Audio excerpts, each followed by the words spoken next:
So one thing I want to clear up, because people hear about Marvel style, plot first, right? And when they hear that, they think about these stories about Stan Lee and Jack Kirby, where Stan Lee says, let's bring back Dr. Doom, and Jack Kirby goes home and creates 6 issues worth of story. That's not Marvel style, that's not the way it works. And there was a time where, probably years ago, it worked more that way. When I write a plot, especially these days, my plot is very detailed. It's page by page, usually panel by panel, suggested dialogue. It's not the final dialogue, but dialogue in there, the characters' emotional journeys, all of that is in there in the plot. Then the artist gets that plot and they draw a story. Now the truth of comics is, it's words and pictures.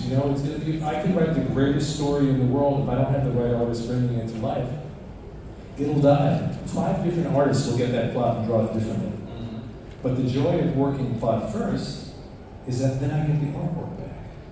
And I get to react. And I see, there was this sequence here where in my head, I was going to write and write and write and write, and I looked at the art and he did exactly what I wanted, and I just shut up. Other times you see, that didn't really work, that was not what I had planned, so I have to explain what the artist did in this section.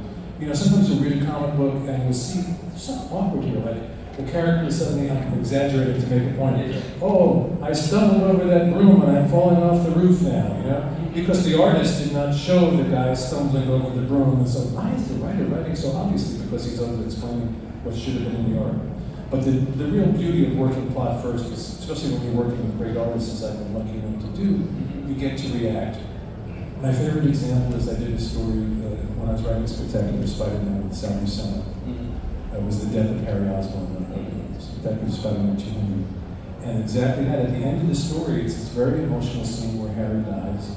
And I describe it to Sal, and I'm thinking, well, it's time to write this thing. I have to get out violins and maybe a whole orchestra and really sell this scene. Well, if you look at the book, the last 3 pages have no words on them.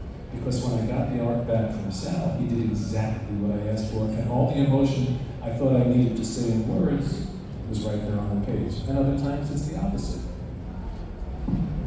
But I like to also work with what they call full script, which is where page 1, panel 1, camera angles, captions, dialogue, it's all there.